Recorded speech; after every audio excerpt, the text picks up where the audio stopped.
আমাদের বাইকের উপরে কর মকুব করেন। এরকম ট্যাক্সের বোঝা অন্যান্য দেশে নাই। আর যদি কর বসে তার 3 চাকার উপরে বসাক। গাড়ি কিনছি তখন থেকেই তো শুরু হয়েছে, তাহলে নতুন করে আর কর দেওয়ার তো প্রয়োজন মনে করি না। কর বন্ধ করতে হবে, কর বন্ধ করতে হবে। বাইকারদের কর কি করতে হবে? বন্ধ করতে হবে। বাইকারদের কর কি করতে হবে? বন্ধ করতে হবে। অতিরিক্ত ট্যাক্স কেন আমরা যে পরিমাণ ট্যাক্স দিয়ে চালাচ্ছি এটাই থাকো, আমরা তো এটা নিয়ে ডিনাই করছি না, আমরা হচ্ছে অতিরিক্ত যেটা করতেছি আমরা এটা নিয়ে কথা বলছি, অতিরিক্ত এটা বন্ধ করা হোক। গাড়ি কিনছি তখন থেকেই তো শুরু হয়েছে, তাহলে নতুন করে আর কর দেওয়ার তো প্রয়োজন মনে করি না। শুরু থেকেই তো আমাদের কাছ থেকে কর নেওয়া হচ্ছে, তারপরে আবার কেন? ঢাকা শহর এত যানজটের মধ্যে সবচেয়ে বেশি কিন্তু বাইকাররাই সেফলি কোনো জায়গায় যাতায়াত করতে পারে এবং অনেক কম সময়ের মধ্যে যাতায়াত করতে পারে, খরচ কমে, অনেকটা সেফ থাকে। পাবলিক ট্রান্সপোর্টও কিন্তু অতটা সেফ না, সেক্ষেত্রে বাইকারদের ওপরে এই করটা কেন, মানে এক্সট্রা কর কেন? আমাদের মোটরসাইকেল আমাদের একমাত্র বাহন, যেটা আমাদের প্রতিদিনের। আমি আমার বাচ্চাকে নিয়ে স্কুলে যাই, বাজার করি, আমি আমার কাজে যাই, অফিসে যাই, ব্যবসা প্রতিষ্ঠানে যাই, সেক্ষেত্রে কিন্তু আমি আমার মোটরসাইকেলকে ইউজ করি।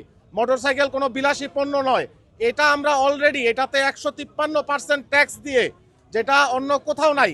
আমাদের পার্শ্ববর্তী দেশগুলো, এশিয়ার অন্যান্য দেশগুলোতে লক্ষ্য করলে আপনারা দেখবেন এরকম ট্যাক্স, কিন্তু এরকম ট্যাক্সের বোঝা অন্যান্য দেশে নাই। এইভাবে যদি ট্যাক্স দিতে হয়, আমরা দরকার হয় বাইক আমরা বাংলাদেশ সরকারের কাছে জমা দিয়ে দিব যে আপনারা আমাদের বাইক নিয়ে যান, আমরা বাইক চালাবো না, আমরা তারপরও ট্যাক্স দিতে পারবো না। আমরা কি ট্যাক্স দেবো? আমরা কোনোভাবে ট্যাক্স মানি না। আসা মাত্র যদি আমাদের উপরে তেলের দাম বেড়ে যায়, তেলের সংকট, তারপরে দেশে একটা অরাজকতা সৃষ্টি করছে, এই যে একটা ঝামেলা সৃষ্টি করছে, এই যে মানুষগুলো আজকে দেখা যাচ্ছে যে এখানে আমরা আসছি অনুরোধ জানাতে, আবার দেখা যাচ্ছে আমাদের দাবি মানবেন, আমরা ঝামেলা করব, মারামারি কাটাকাটি, এগুলো কেন? আমরা কোনো সহিংসতা চাই না, আমরা সুন্দরভাবে সরকারের কাছ থেকে দাবি করছি না, অনুরোধ করছি, দয়া করে আমাদের বাইকের উপরে কর মকুব করেন। আমরা নিম্নবিত্ত মধ্যবিত্ত মানুষ, কর্মের জন্য অনেক কষ্ট করে একটা বাইক নিজের নিরাপত্তার জন্য, গণপরিবহন আমরা নিরাপদে ব্যবহার করতে পারি না বিধায় এই বাইকটা ব্যবহার করি। তো আমাদের এই নিরাপত্তার বাহনের উপর যদি আপনারা এই জুলুমের হাত বাড়িয়ে দেন, আমাদের জন্য এটা সহনশীল পর্যায়ে পড়বে না, তখন আমাদের জন্য এটা দুঃখ প্রকাশ করার কিছুই থাকবে না। আমরা যে ট্যাক্স টোকেনটা করি ওটা তো কর দিয়েই করি, লাইসেন্সটা করি সেটা তো কর দিয়েই করি, তারপর আমরা যে গাড়ি চালাচ্ছি ওটার উপর তো কর দিচ্ছি, নতুন করে আবার কিসের কর ভাই? আমরা কোনো কর্ম দিতে পারবো না। আর যদি কর বসে তার 3 চাকার উপরে বসাক, কারণ ওদের জন্য আমরা অনেক হ্যাসেল হই। আমার 5 বার 7 বার আপ ডাউন করা, 100-200 টাকা করে বারবার রিক্সা ভাড়া অ্যাফোর্ড করতে পারি না বিধায় আমার স্কুটার ইউজ করা।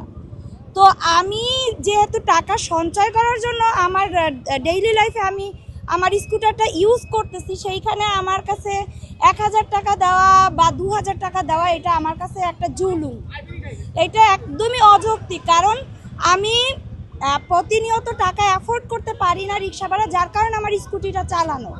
তো স্কুটারটা যেহেতু আমি চালাচ্ছি আর আমার এত রিক্সা ভাড়া দেওয়া লাগবে, তো এটাই আমার কাছে একদমই অযৌক্তিক জুলুম।